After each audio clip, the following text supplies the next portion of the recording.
Hey guys, so I want to take a look at Super Mario World 2 Yoshi's Island for the Super Nintendo, and this actually marks a bit of a milestone for me because this is my 300th unboxing video. And that's quite a lot to do in the 4 years or so that we've done it. But anyway, so on the front cover here you can see that everything's done in Yoshi's Island's trademark style, that sort of crayon, pastel sort of thing, with the thick outlines and everything like that. It looks really nice. So we've got Yoshi and of course Baby Mario. And what were these guys called? They weren't Blugs. I can't really remember what these guys were called, but they are of course one of the more iconic enemies from the game. And it's just a really great dynamic shot. Now personally, actually, I think this is much better than the Japanese front cover. But the only thing I would say is that for some reason the West actually got the Super Mario World 2 title added. In Japan, this is just called Yoshi's Island or Yoshi's something. I'm not sure exactly the translation. But, yeah, I don't really know why they added that, considering it's a prequel to the entire Mario franchise. But anyway. So on the top and sides, of course, we just have the logo. And it all looks very nice. I particularly like the use of the egg in Yoshi's name. Okay. And then on the back, we have, of course, our lovely screenshots. If the box will stand still. So Yoshi returns to save Baby Mario in this sequel to Super Mario World. Again, not really. But anyway. So, in this sequel to Super Mario World, again, you play as Yoshi. But it basically just tells you about, the different elements to the game. And of course, talking about the new things that they could do with the Super FX chip. At least I think it was the Super FX chip. So, 16 megs of memory, which is pretty impressive back then.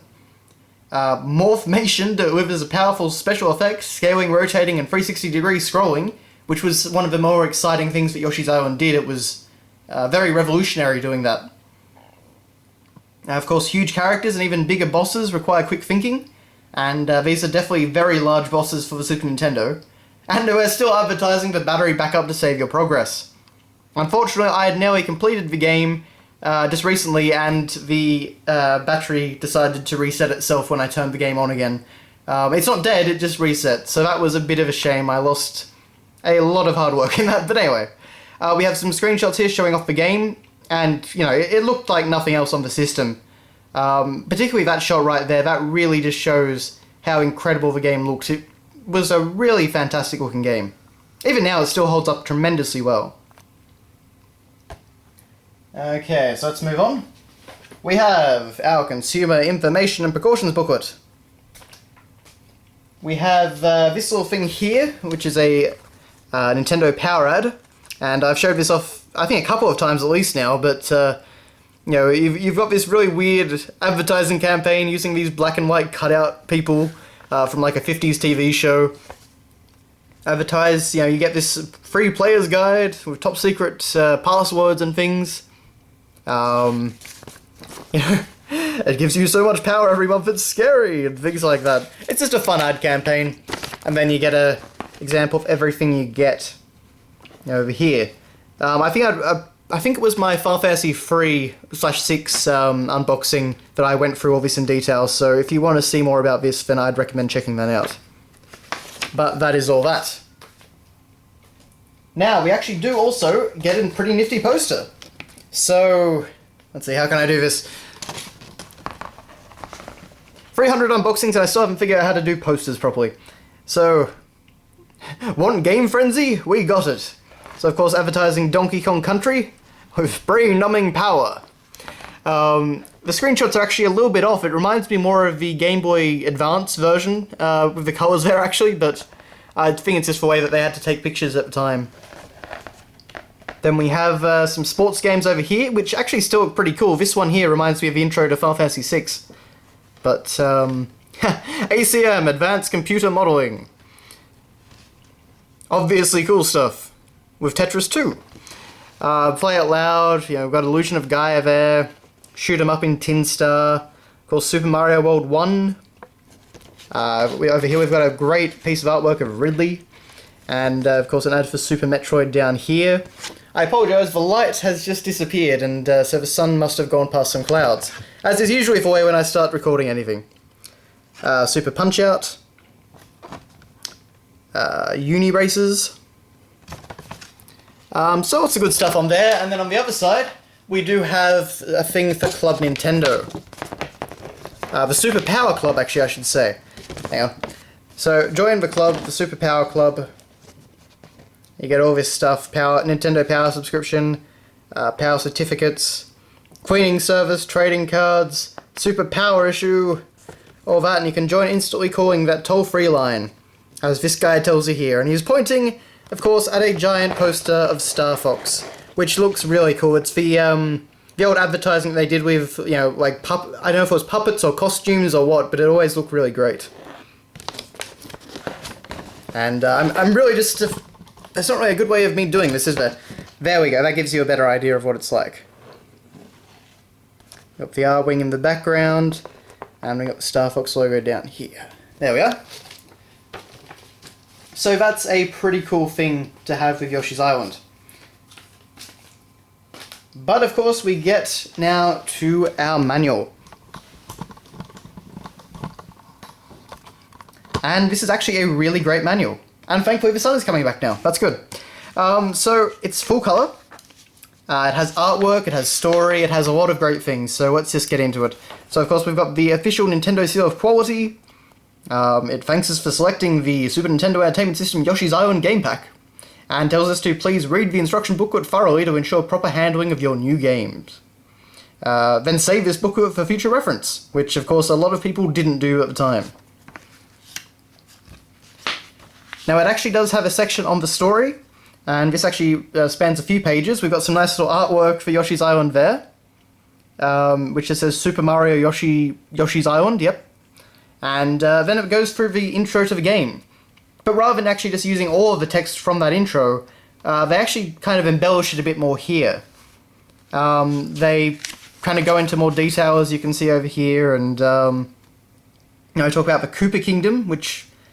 I'm not sure how often the Koopa Kingdom is actually called, a name. I think it's just usually called, it's just part of a Mushroom Kingdom and Bowser's trying to take over or something like that, but, don't know. But, it just goes through all the little details. You have all the pictures from the game. It talks a little bit about Yoshi's Island. The Yoshis are naturally laid back and relaxed, but this is a calamity and everyone is in a state of panic. As the Yoshis frantically yell over each other... I wonder what that sounds like, actually. Yoshi's yelling over each other. The baby insistently points at something. Yes, the baby can sense the other baby's location. All the Yoshis quickly agree to help carry the baby to its destination by using a relay system not unlike the old Pony Express. The green Yoshi draws first honours. And then we got this lovely piece of artwork of Yoshi's Island. And I may be wrong here. However, I think that is actually Yoshi's Island there. And this is actually the environment from Super Mario World. I'm not entirely sure about that, but that's a separate island, and that would really line up very well with the way that it's portrayed in Super Mario World. So just a little bit of interesting artwork there. I always like that sort of thing. And Mario games were certainly very referential at this point. I mean, in this game actually we see some elements of Super Mario 2, including like the pots you could go down in Mario 2 and things like that. And let's master the egg toss.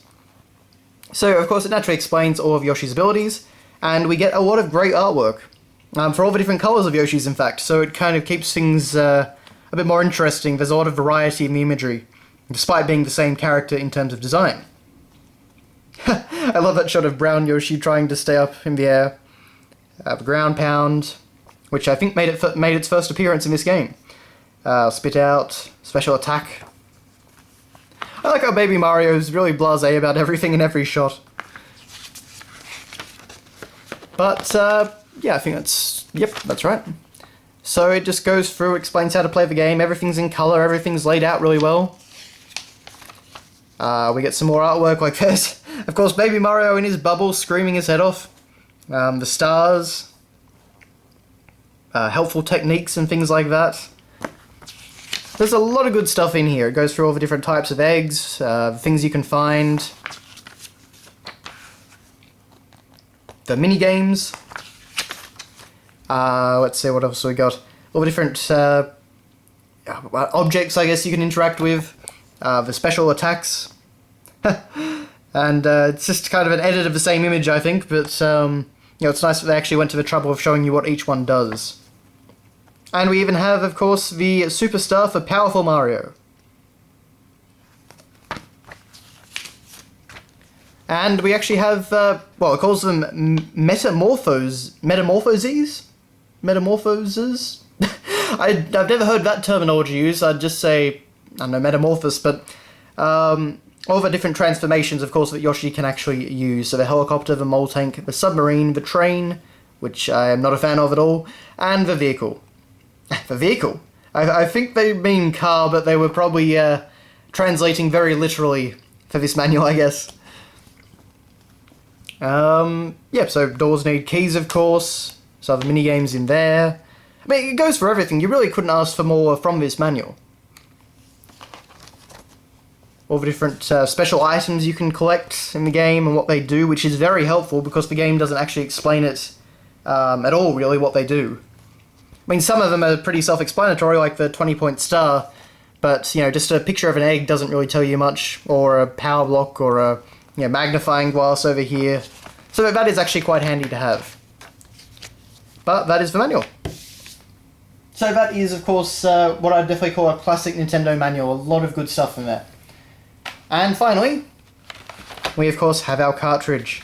And it's basically what you'd expect. You just get a reprint of the front cover, and all your normal stuff on the back with Yoshi's Island written up here in yellow. So that's all that. Anyway guys, that has been your look at Yoshi's Island on the Super Nintendo. A fantastic platformer, very unique and very different to Mario World, but definitely a game worth checking out. So thanks for watching guys, and I'll see you next time.